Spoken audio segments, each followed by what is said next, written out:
तो चलिए प्रिय भक्तगण, आज हम आपको एक कथा का श्रवण करा रही हूँ जो सुनने मात्र से आपके जीवन में सुख संपत्ति और धन की वर्षा होगी। तो चलिए कथा को प्रारंभ करते हैं। भगवान शिव माता पार्वती से कहते हैं, क्रोध हर किसी को आता है। जब भी किसी की बात बुरी लगती है या किसी का व्यवहार पसंद नहीं आता है तो गुस्सा आ जाता है, और एक बार जब यह आता है तो फिर दिमाग से निकलने का नाम नहीं लेता। ऐसे में आप उस घटना को लेकर बैठ जाते हैं, उसके बारे में सोचते रहते हैं। हर समय वही बात दिमाग में घूमती रहती है। आप किसी से कोई भी बात करें, वह घटना बीच में आ जाती है। ऐसे में आप ना चाहते हुए भी उस बारे में बात करने लगते हैं, उसकी शिकायत करने लगते हैं। और अगर उस समय वहाँ पर कोई बात करने वाला नहीं हुआ तो आप अपने आप से ही बातें करने लगते हैं। इस सब से उस व्यक्ति पर तो कोई फर्क नहीं पड़ता, पर आपका नुकसान जरूर होता है। लेकिन अगर आप चाहें तो इस स्थिति से बच सकते हैं, इस नुकसान से खुद को बचा सकते हैं।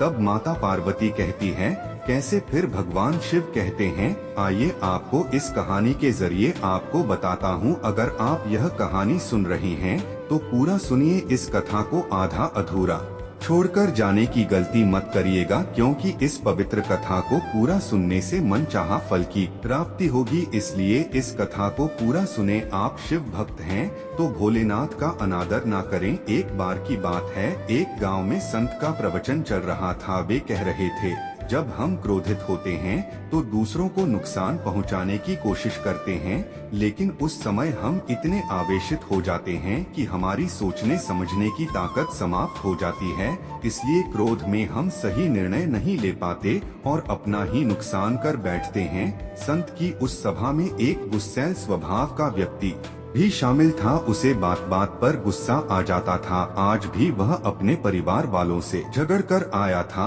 और उस समय भी उसके दिमाग में उथल पुथल मची हुई थी। इसलिए उसे संत की बातें अच्छी नहीं लग रही थी। उसे लग रहा था कि जैसे संत उसे डांट रहे हो, सबके सामने उसकी बेइज्जती कर रहे हो। इससे उस व्यक्ति का क्रोध भड़कन के पास जा पहुंचा। इससे पहले कि कोई कुछ समझता, उसने संत के मुंह पर थूक दिया। यह देखकर वहां मौजूद लोग भरकर और उस व्यक्ति के बारे में बुरा भला कहने लगे, लेकिन संत अभी भी अपनी जगह पर शांत बैठे हुए थे। उन्होंने अपना चेहरा पोंछा और बोले, क्या बात है वत्स, तुम्हें कुछ कहना है? उस व्यक्ति ने संत की बात का कोई जवाब नहीं दिया। वह बिना कुछ कहे वहां से चला गया। यह देखकर एक व्यक्ति से नहीं रहा गया। उसने संत से पूछा, महक मन, उस मूर्ख व्यक्ति ने आपका अपमान किया और आपने उसे कुछ नहीं कहा। उसकी बात सुनकर संत धीरे से मुस्कुराए और फिर बोले, तुमने शायद उस व्यक्ति का चेहरा नहीं देखा। वह बहुत परेशान लग रहा था। मुझे लगता है कि वह किसी चिंता से घिरा हुआ था, इसलिए ऐसे परेशान व्यक्ति को क्या दोष देना। संत पर थूकने वाला व्यक्ति सभा से उठने के बाद अपने घर चला गया। वह दिन भर बेचैन रहा। उसे अपनी करनी पर पछतावा होता रहा। रात में भी वह सो नहीं पाया और बेचैनी में इधर उधर करवट बदलता रहा। अगले दिन वह फिर से संत की सभा में गया। वहां पहुंचते ही वह संत के चरणों में गिर पड़ा और रोने लगा। यह देखकर संत ने पूछा, क्या हुआ वत्स, तुम क्यों रो रहे हो? वह बोला, मैं वही दुष्ट व्यक्ति हूँ जिसने कल आपका अपमान किया था। पता नहीं कल मुझ पर ऐसा कौन सा पागलपन सवार हुआ जो मैं ऐसी घृणित हरकत कर बैठा। कृपया मुझे क्षमा कर दे। संत बोले, कल की बातें तो कल ही समाप्त हो गई वत्स, कल के बारे में आज क्या सोचना। अगर मैं उस घटना के बारे में सोचता रहता, क्रोध करता, तो उससे तो सिर्फ मेरा दिल दुखता। तुम्हें उससे कोई फर्क नहीं पड़ता। इसलिए बुरी घटना को याद रखना कोई समझदारी की बात नहीं है। इससे हमारी परेशानियां बढ़ जाती हैं और जीवन ठहर सा जाता है। इसीलिए अप्रिय बातों और अप्रिय घटनाओं को भूलने में ही समझदारी है। जो व्यक्ति ऐसी घटनाओं को भूल जाता है वही जीवन में आगे बढ़ता है, और जो उनमें उलझा रहता है उसका जीवन चक्रव्यूह के समान हो जाता है, जिसमें से वह चाहकर भी बाहर नहीं निकल पाता है। गुस्सा करना बिल्कुल ऐसा होता है कि जैसे जहर तो आप पिए और काम ना करें कि मरे सामने वाला। इसलिए जब भी कभी आपको गुस्सा आए तो इस बात को ध्यान में रखें कि अगर आप किसी से नाराज होते हैं और रूठकर चुपचाप बैठे जाते हैं तो आप अपना ही नुकसान करते हैं। इससे आपके समय का तो नुकसान होता ही ही है, आपके शरीर का भी नुकसान होता है। इसलिए अप्रिय बातों और अप्रिय घटनाओं को लेकर बैठना कोई हल नहीं है। बेहतर है कि उन्हें भूलकर आगे बढ़े, तभी आप जीवन के प्रवाह के साथ अपने आप को जोड़ पाएंगे और जीवन का आनंद ले पाएंगे। हम में से ज्यादातर लोग यही समझते हैं कि हमारे दुखों का कारण कोई दूसरा व्यक्ति है, और जब हम ऐसा मानते हैं तो हम अपने स्वनियंत्रण की कमी और अक्षमता को अनदेखा कर रहे होते हैं। वास्तव में यह हम पर निर्भर करता है कि हम दूसरों के द्वारा प्रदान की गई नकारात्मकता को स्वीकार करते हैं या नहीं। अगर हम नकारात्मकता को स्वीकार करते हैं तो हम अपने पैरों पर कुल्हाड़ी मारते हैं, और जब हम उसे अस्वीकार कर देते हैं तो घृणा, क्रोध, हिंसा हर किसी से मुक्त हो जाते हैं। क्रोध एक मनुष्य की भावनाओं में से एक है जो अकारण आ जाता है और हमारे जीवन को प्रभावित करता है। यह एक प्राकृतिक भाव है जो हर किसी को कभी ना कभी प्रभावित करता है। इसलिए यदि हम चाहते हैं कि हमारा जीवन सुखमय और शांतिपूर्ण हो तो हमें क्रोध को संयमित करना सीखना आवश्यक है। पहला कदम क्रोध को प्रबंधित करने के लिए हमारी आत्मसम्मान का संरक्षण करना है।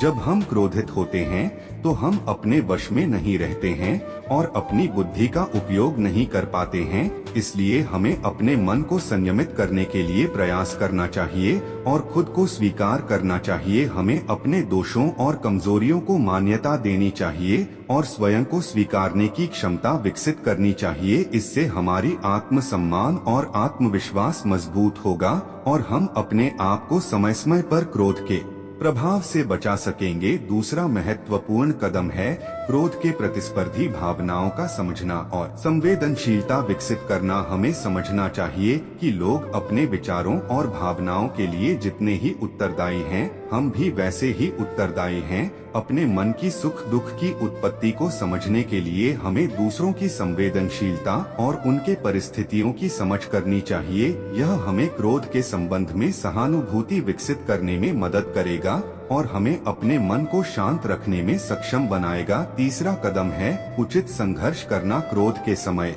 हमारा व्यवहार असामान्य हो सकता है और हम अपने शांति और समृद्धि को प्रभावित कर सकते हैं। इसलिए हमें विचार पूर्वक व्यवहार करना चाहिए और संघर्ष के समय अपने आप को नियंत्रित करने की क्षमता विकसित करनी चाहिए। हमें वाक्यों का चयन करने में सावधानी बरतनी चाहिए और जब हम क्रोधित हो तो हमें वार्तालाप करने से पहले सुनने के लिए धैर्य रखना चाहिए। चौथा और सबसे महत्वपूर्ण कदम है क्रोध को त्रैमासिक करना और उचित संशोधन करना। जब हम क्रोध के प्रभाव में होते हैं तो हमें ध्यान देना चाहिए कि इसके पीछे का कारण क्या हो सकता है। क्या हमारे विचारों या भावनाओं में कोई विपरीत है? क्या हमारी अपेक्षाएं अनुचित हैं? हमें अपनी सोच को संशोधित करने की क्षमता विकसित करनी चाहिए और अपने दृष्टिकोण को बदलने का प्रयास करना चाहिए। अगर हम अपने विचारों और क्रियाओं को शोधित करने में सक्षम होते हैं तो हम क्रोध को प्रबंधित कर सकते हैं और अपने जीवन को एक नई दिशा दे सकते हैं।